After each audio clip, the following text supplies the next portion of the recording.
semaine sur les questions notamment de défense et les questions internationales. C'est exact. Merci d'être avec nous. Merci à vous. Bonjour Olivier Duhamel, président de la Fondation nationale des sciences politiques, juriste politologue et présentateur de Mediapolis sur Europe 1. C'est le samedi matin à ne pas manquer à 10h ou en podcast. Et vous êtes aussi l'auteur des Mots de Macron, petit recueil paru tout récemment chez Dalloz. Bonjour Mathieu Aron. Bonjour. Merci aussi d'être avec nous. À l'Obs, c'est vous qui avez piloté l'enquête qui fait la couverture du magazine cette semaine. Une enquête fouillée, documentée, qui donc s'intitule « L'argent caché de l'islam ». Et bonjour Vincent Trémollet de Villers, directeur adjoint de la rédaction, auteur de Conversations françaises, c'est paru au CERF en 2016. Alors tout de suite, je vous propose de nous échauffer avec la nouvelle du jour. La nouvelle du jour, c'est du foot. C'est le départ de Zidane du Real Madrid, un coup de tonnerre que cette annonce inattendue, faite à la mi-journée par le sélectionneur. On va d'abord l'écouter, puis on en parle. Tomé la decisión de no seguir el próximo año en el cargo de entrenador del Real Madrid. Hablé con él para explicar un poco lo que pensaba y yo creo que es el momento para todos. Bueno, lo primero para mí, pero para la plantilla, para el club. Yo sé que es un momento un poco raro, pero yo creo que es un momento importante y es un momento... Había que hacer eso para todos. Le bon moment, insiste Zinedine Zidane. C'est votre avis, Vincent Trémollet ? Oui, c'est le bon moment. Je riais un peu parce que j'imagine les imitateurs, certains du matin, qui va maintenant imiter Zidane parlant espagnol. Ça risque d'être quelque chose. Oui, c'est un coup de théâtre encore très réussi. Enfin, c'est une espèce de sortie, je ne sais pas comment la qualifier. Je ne sais pas si elle est majestueuse, je sais pas si en tout cas elle est parfaitement faite puisqu'il a eu 3 titres à la suite, qu'il ne pourra pas avoir mieux, qu'il ne peut plus rêver que d'une chose, à mon avis, c'est une sélection nationale et l'équipe de France pour être un joueur qui gagnerait la Coupe du Monde comme joueur et comme entraîneur. Derrière ça, apparemment, il y a aussi le fait que l'équipe qu'il a, pour avoir un grand entraîneur, il faut un grand club, une grande équipe. Et apparemment, Cristiano Ronaldo, le soir de la finale, a laissé entendre qu'il allait partir. Il y aura peut-être d'autres départs. Et donc, il ne voulait peut-être pas aussi continuer avec une équipe un tout petit peu moins forte que celle qui l'a mené jusqu'à la victoire de la Champions League.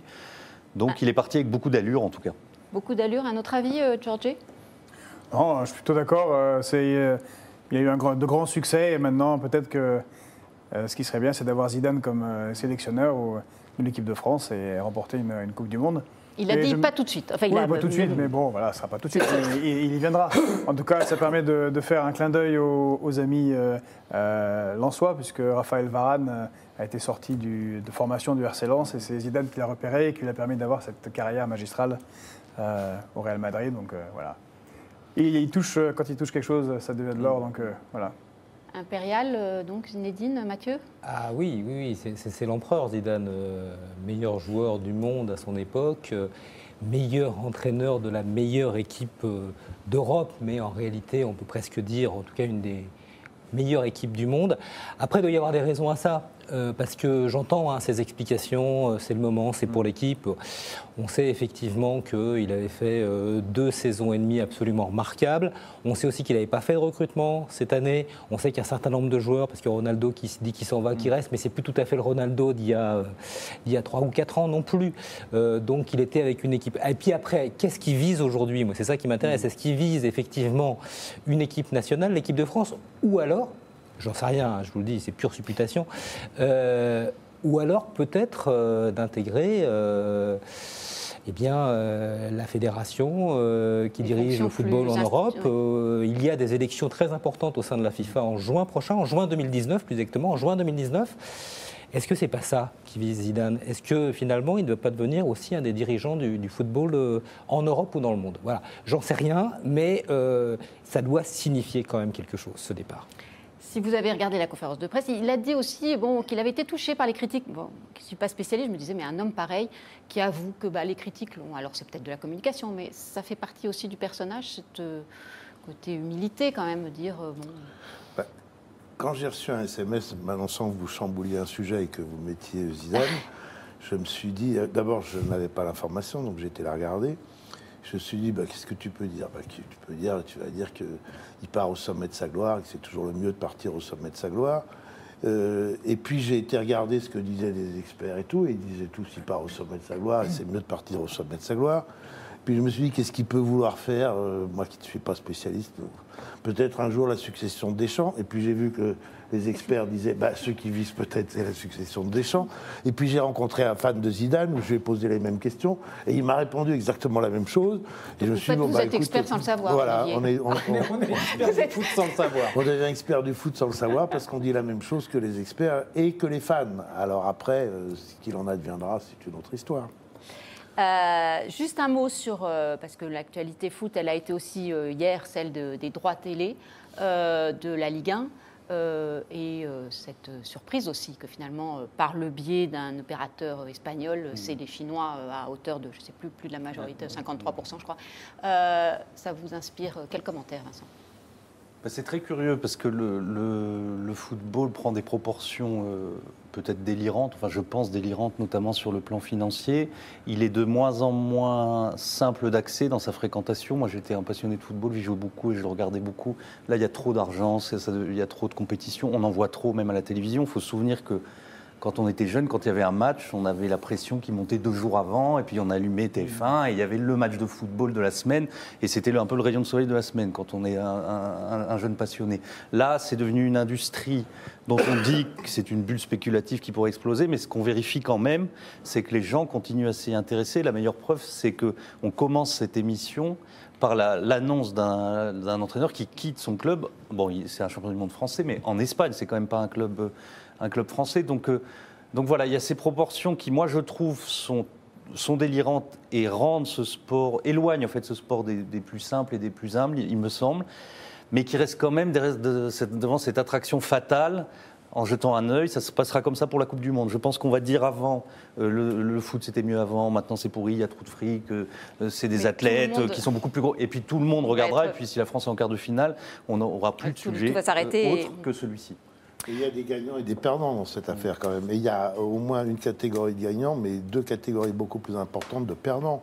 Les gagnants sont les clubs qui vont recevoir plus d'argent. Oui, 1 mais milliard les perdants, ça va être d'abord les amateurs de foot, parce qu'on va beaucoup moins facilement avec des horaires adaptés aux Chinois, si j'ai bien compris. Voir de matchs. Et surtout aussi les amateurs de cinéma. Parce que parce que l'argent que Canal avait pour le foot, via le foot. Oui, mais ce n'est pas négligeable. Vous comprenez, le Canal est quand même le grand financeur du cinéma en France. Déjà, avec la baisse de Canal, depuis que Bolloré a pris les choses en main, la contribution au cinéma a baissé.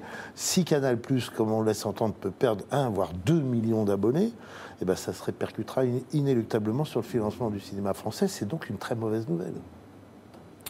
Là-dessus, Georgie, un commentaire sur l'argent du foot et ce qui se passe au niveau...